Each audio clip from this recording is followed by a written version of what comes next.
Ladies and gentlemen, today it's really a big pleasure. A CX expert and a fellow podcaster is together with me. Hi, Peter. How are you? Hi, Greg. Very good to be here. I'm really happy to be here with you. Thank you very much for coming back to the CX Goalkeeper Podcast. Peter Pirner is together with me. I am super thrilled and super happy to have him because in the DACH region in Germany, in Europe, Switzerland is very well known. His podcast is one of the most listened podcasts about customer experience, and therefore I'm thrilled to ask him some questions. But before we deep dive in the experiences that Peter has as a customer, I would like to introduce to you our today's top player, and that's Peter. Peter, could you please introduce yourself? Yeah, happy to do that. Actually, I'm Peter Pirner. I'm a CX advisor, coach, speaker, moderator, and host of CX Talks, the German-speaking podcast for the DACH region. My background is I studied, taught, and received my doctorate in business administration with a focus on organizational psychology and empirical research at the university in Munich. And then I worked for Kantar for something like 23 years in a wide variety of global and national leadership roles, mostly in CX management and digital research. And I literally worked with all global Kantar accounts because my role was to support them. And I worked with many international clients in almost all industry. I led several rollouts of voice of the customer programs, mainly in the automotive industry when I was heading the automotive department. And I also did that with banks and insurance companies. So, and at the end, I was basically board member and domain lead or domain head, and was responsible for all the CX business of Kantar in Germany. Today, I'm just a consulting partner of various different management consultancies. For example, I'm partner of the Institute for Customer Experience Management, the ITSEM. I'm a member of the advisory board of a Swiss management consultancy, Accelerom, and of a specialist portal, which is Marktforschung.de in Germany. And I'm still member of the advisory board of Petlando, which is a company my nephew brought up and where we managed a turnaround in the growth phase. And now they are really very successful, a very strong player in the German market for pet accessories. So I'm still a bit in the business with a lot of different aspects. And I'm very happy that it is like that. Thank you very much. It's an incredible experience. And also for the audience, we have really a guest that knows what he talks about. But before we start discussing other things, where we can find your podcast. And I really recommend to everybody that understand German to subscribe CX Talks from Peter Pirner, because he's really one of the best in our That's the region. attitude, Greg. That's the attitude. Thank you very much for the ad. Actually, you can find it on any podcast station, on Apple, on Spotify, whatever. And if you're not sure where the links are, just put in www.cx-talks.com, and then you find the latest episode, and you find all the links. You also find the YouTube channel, everything. And as usual, you will find all the information also in the episode's notes. Mm-hmm. Peter, with your long-lasting experience traveling around the world and so on, which values drive you in life? That was a good question, because you gave that to me a bit earlier, and I thought, what are the values that drive me? And then I wrote down a few, and I'm quite comfortable with them. First value is really curiosity. I think it's good if you're curious. I mean, that is also sort of industry illness. Each researcher needs to be curious, otherwise you are not a good researcher. And the curiosity drives you to see different industries, to understand different clients, to understand different customers these clients have. And I love to be curious, and I hope that I will be curious until my last day in life. Another value, which is a very personal value, and I think is really important to me, is authenticity. I want that people see what they get. I try to communicate very clear, respectful, but very clear. If I like things, I like things. If I don't like things, I don't like things. And I'm too old to tell something different. What I also like, another value is I like to build things. The podcast was the latest thing I built. And before I built various products in Kanta, I created new client relationships in industries we haven't been successful for a long time, or we built a supplier ecosystem for new offers. This is something I love, something that does not exist yet, and you can create it. And another thing is that I really feel it to be very important for me is having the freedom to choose. I always want to have the freedom to say, I do that, I don't do that. I'm suitable for that, I'm not suitable for that. And in my age, it's easier to do these things. In my 20s and in my 30s, I did everything, whatever people told me.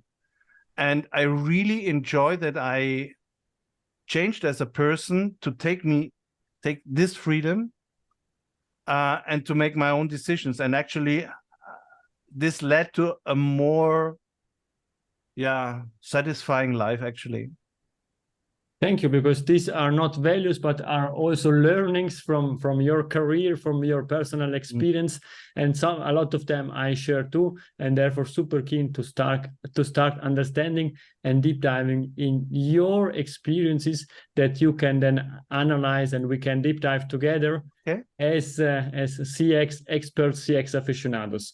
And today we really speak about your personal experience that you had with several businesses. And the first question I would like to ask you is, which is the last positive experience with a business you remember? I think the most positive experiences you typically find are in hospitality. It's easy because people are very service-minded, and people try to make you an evening unforgettable, or a stay in a hotel really unforgettable.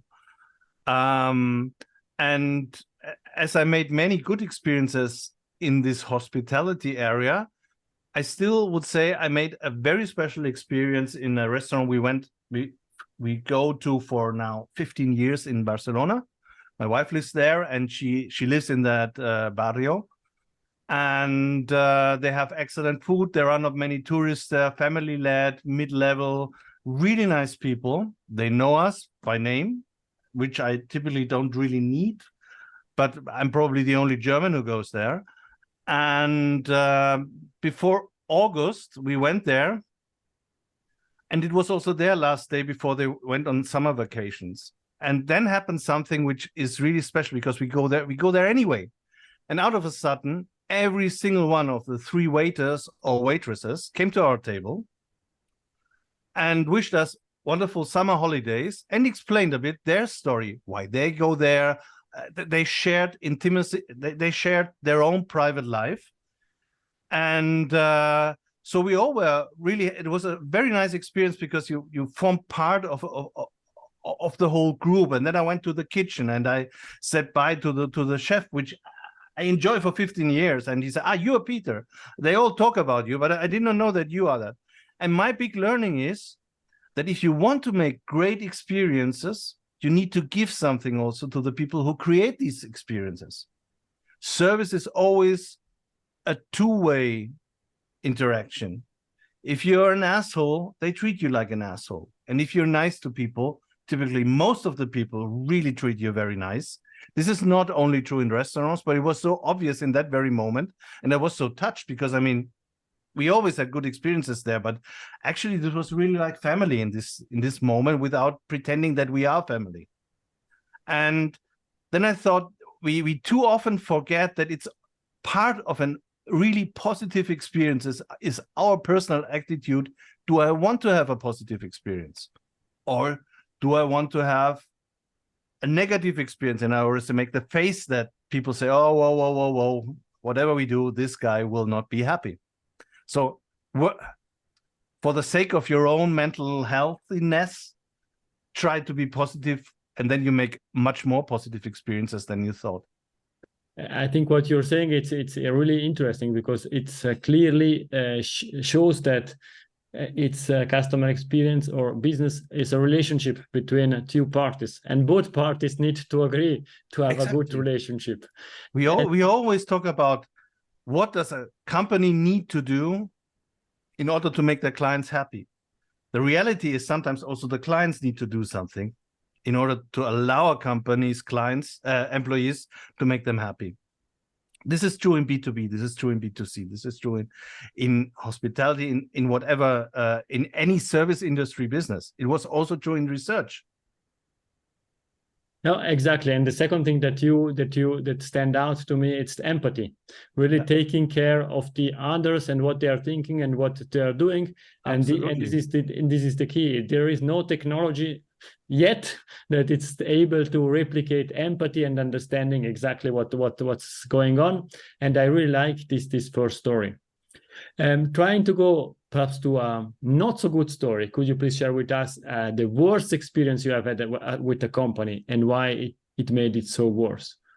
In general, I'm a positive person and I don't remember all the negative things I sometimes happen to experience.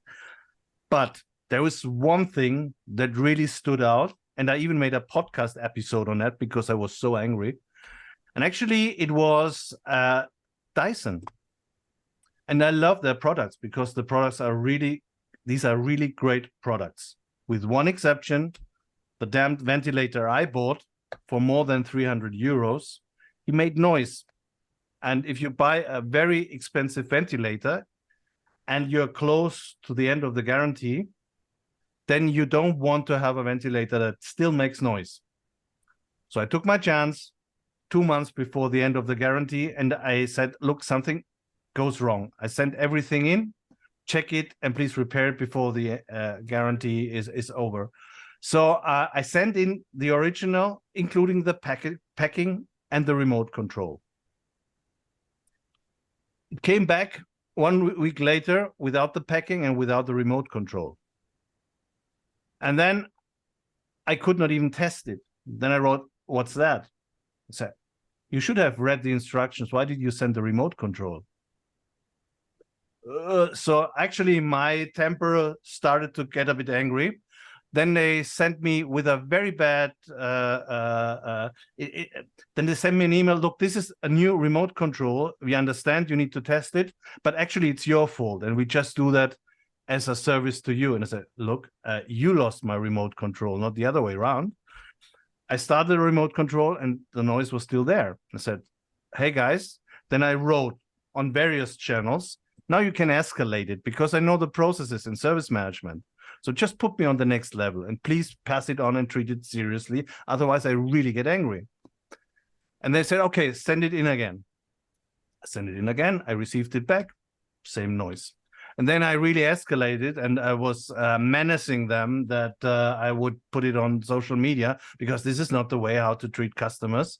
So we sent it twice through Germany. And then out of a sudden, a human being entered the discussion, going out, jumping over the standard phrases. And she said, hi, I don't know the name, but I'm Lisa. I'm heading the team in customer service. I can't believe that this happened to you. And I said, yes, it is the case. So no, we will solve that, all nice. And she was nice. And she said, no, I did not even get all the information. There was customer feedback. They sent a customer feedback questionnaire. I wrote, look, there is an open case in my case. I'm really angry. Send it to the people who work on that because I know this would be the normal process. Please do that. And she said, I could not see that because I receive it once every month and just on an anonymous level. I cannot do anything. I did not see that you are the one who had a problem. I just saw there were people who are unhappy. By this, you see, if you manage these processes in a bad way, you can cause even more harm than if you would not have implemented anything. At the end of the day, they sent me a new double as expensive ventilator because mine was not available anymore. But my point was not to get a more expensive ventilator.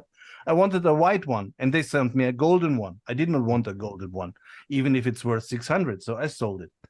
And actually, so they did not make me happy with giving me something more valuable because it did not have value for me, you know. And my learning from there was put people in bad processes, because when I talked to the lady who tried to intervene, and she explained me the background, because I said, look, I understand how these processes work. Please try to optimize them, because you're a great brand with great products, but this is pure bullshit, pure shit what you're doing. And what you see is, if the service process is badly managed, then people don't have a chance to rise and shine. They just have a chance to fail.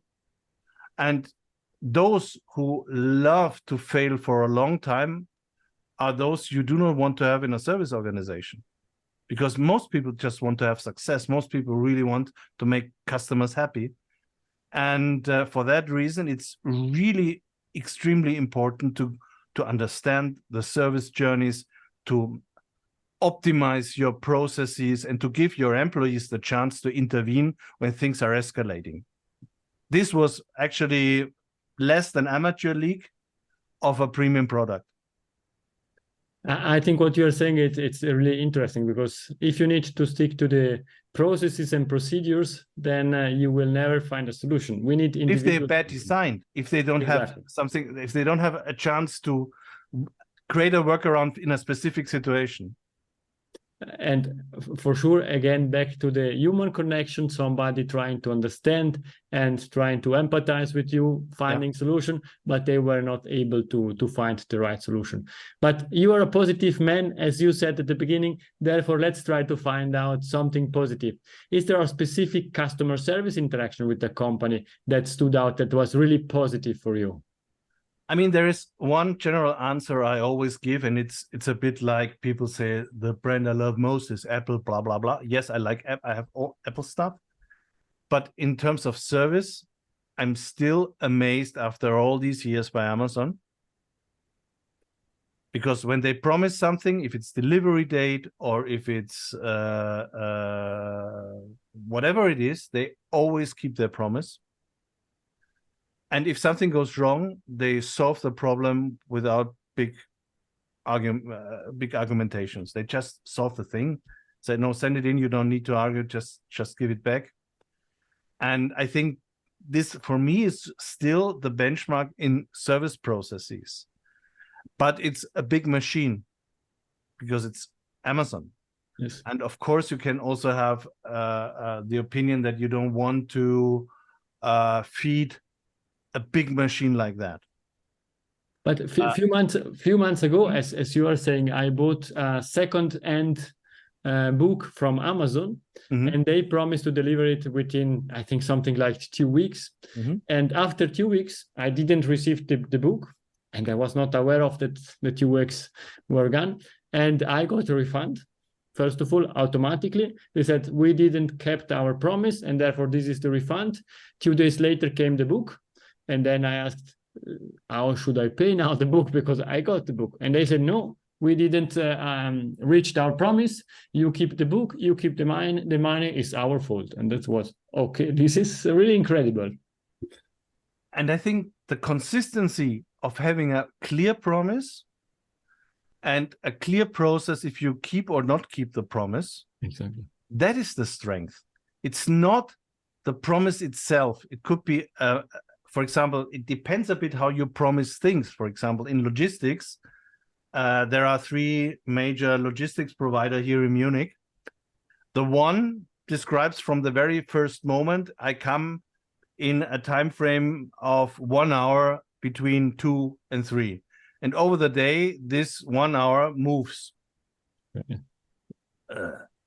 And there is another strategy. I promise you it will become in the morning or it comes in the afternoon.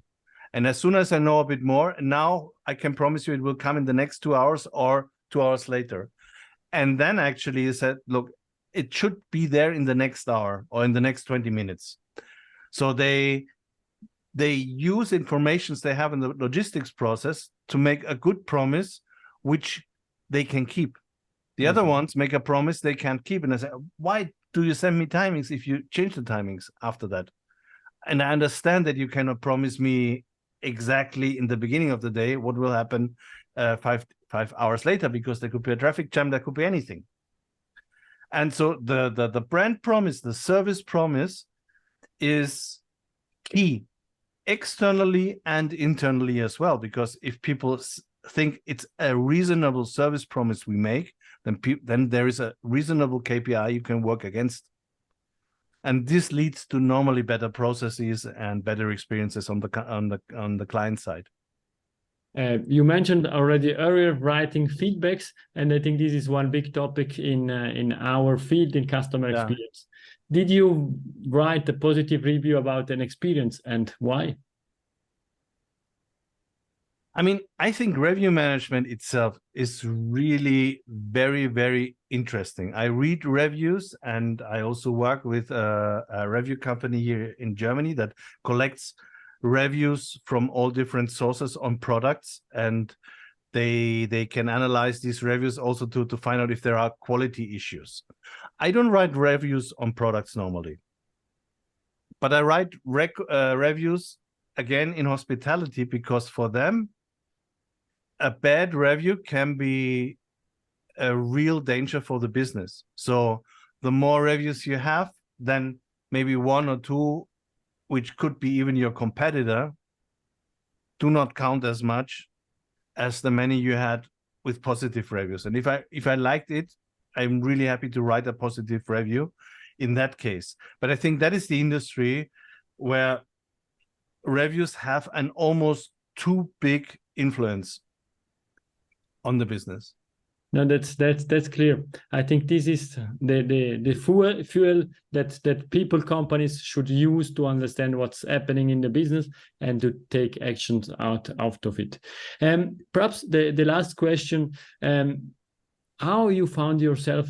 Have you found yourself in a situation where you asked, I want to speak with the CEO, I want to speak with the manager, I want to a solution from somebody? And you already shared the Dyson example. Perhaps you have another that you can share with the audience. I have a rule for me. Actually, what I try to find is a supervisor, because sometimes the supervisor knows more than the one who is an agent. I can say, I understand that you cannot decide that right now. It's not your fault, but could I speak to a supervisor?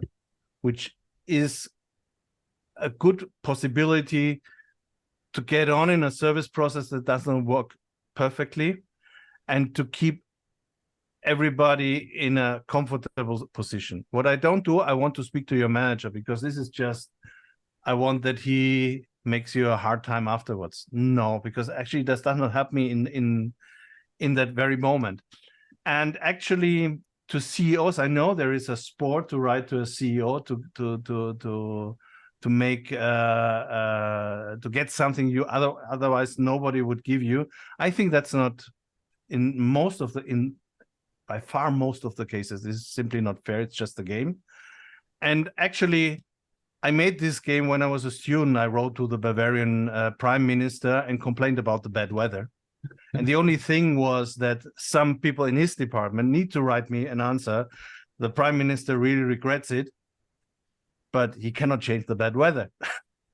Why? Yeah, but actually, this is what happens if you write to a CEO. Someone else needs to answer you. In many cases, you don't have enough background to really make a good decision, and it's more for your own ego than for the total effect. So CEOs typically no.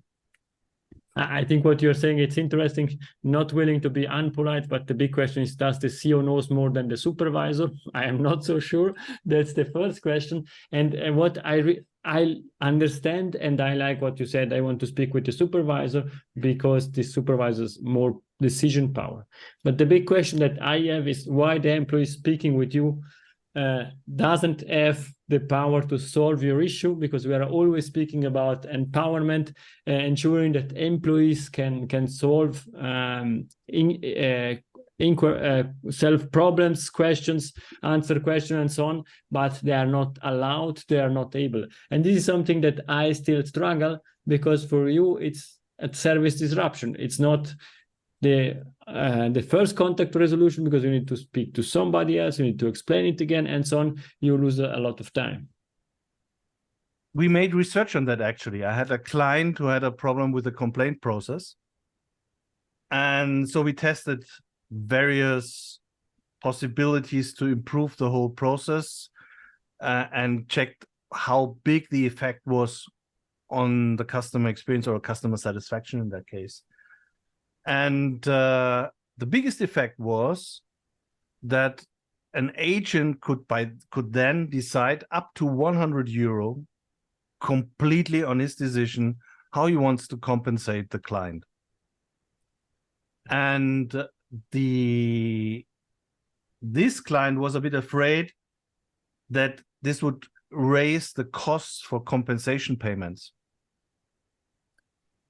But the contrary was the case. Actually, the compensation payments were not higher or lower.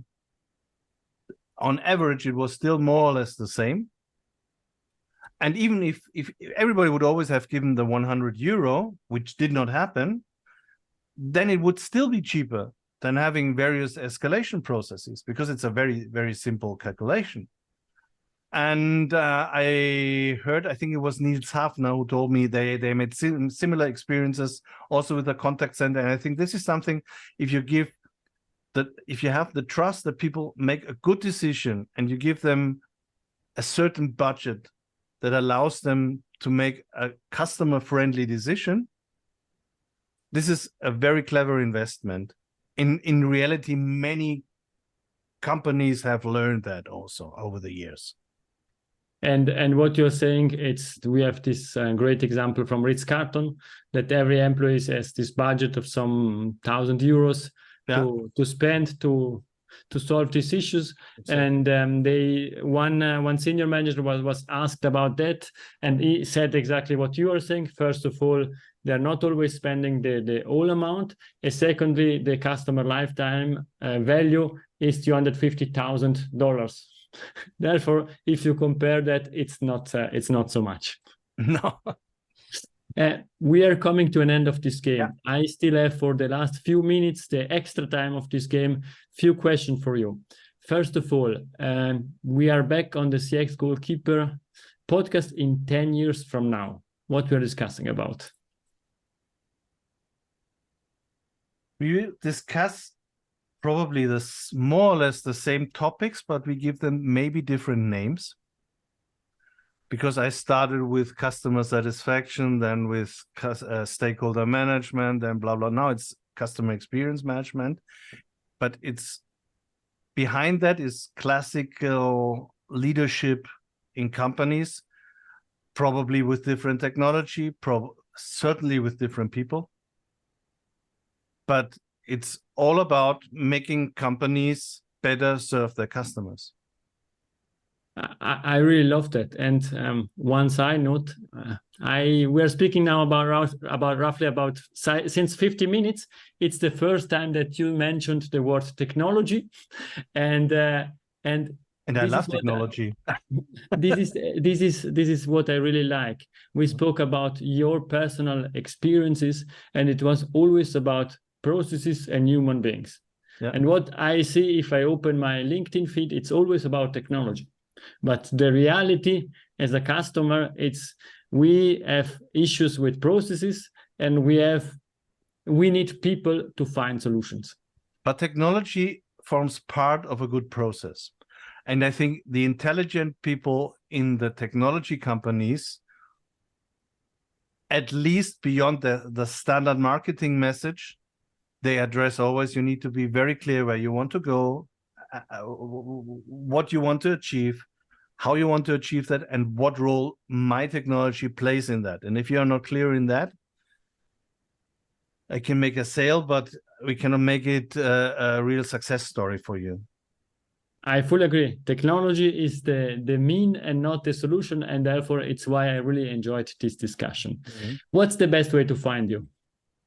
The best way to find me is listening to my podcast if you know German.